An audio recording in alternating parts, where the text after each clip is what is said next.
The character in Mayday says, I don't like blacks or queers. There is a little bit of a... Arbeit McFry. Huh? Arbeit McFry. It's like an Arbeit McFry.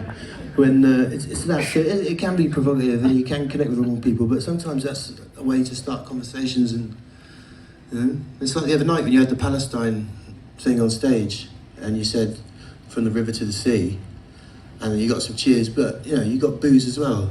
No, I mean that's not because it was done in that context. There wasn't room for a good old discussion. Case in point, there's something that's a political football that's hijacked, and I mean those words have been used in many different ways, and I think people associate them with other things. I mean, these things are never black and white anyway. It's good to discuss them and not just be freaked out by thinking someone's the enemy because they've got a different idea to you. Mm-hmm. I don't know if the hat questions are really going to follow that. We can give it a go. I mean, they're quite. Gary, do you wanna start with the hat? Let's have a look-see.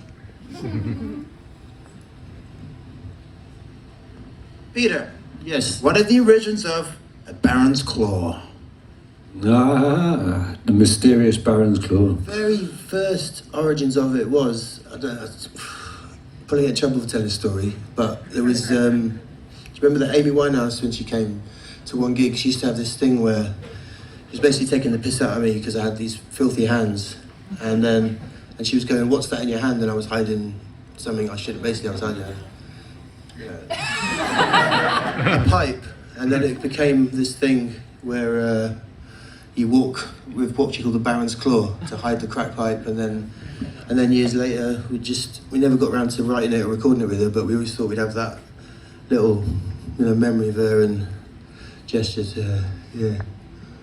But the song's not about the origins of the song. It started as a song called Maelstrom, which was those chords from Baron's Claw, but with me in a really high-pitched voice going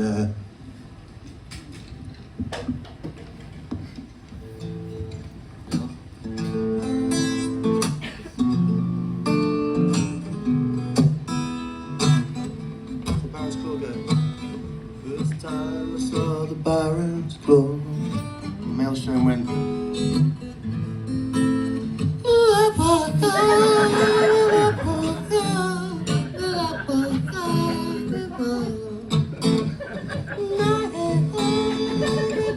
really distorted, and we have about 7 minutes. And then it just got finessed over time, and then worked to the band and became what it is.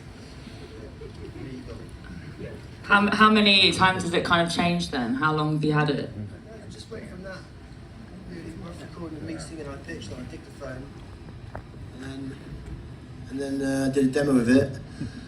And then when we were looking for, when we had 3 or 4 songs left to put on the album, and we weren't sure what we were going to do, I pulled out some of the songs I was going to save for a solo album, as did Carl. So Baron's Claw came out from me. I think Which, by the way, there's a different version of it on my solo album. It's basically the same, but there was moments when Peter was doing this little in the Albion rooms at breakfast, like and Peter would be in the corner with a little nylon string guitar with like three strings on, and he'd know that I'd be listening to what he was playing, and he's playing. They're quite sort of beguiling, hypnotic chords, and there's a little bit of chase me. Like, is he going to look? Is he going to look? And then I very slowly copied the chords, learned it, and kind of got obsessed with it really, and then we fucking hammered it out. Yeah, that's right. Yeah. I was downstairs in the nook underneath your bedroom. And he's a late riser, he's normally grumpy, and if I'd have been outside his door playing it, which is what I would have done years ago, and he'd got the right hump, so I just got as far away as I could, knowing that he'd be able to hear it, but he wouldn't be able to prove that I did it on purpose. It's like came through like an epiphany. I didn't know what it was. I woke up going, "There's a song in my head, Pete." I was playing the chords for about 45 minutes though. Yeah. Carl, hat.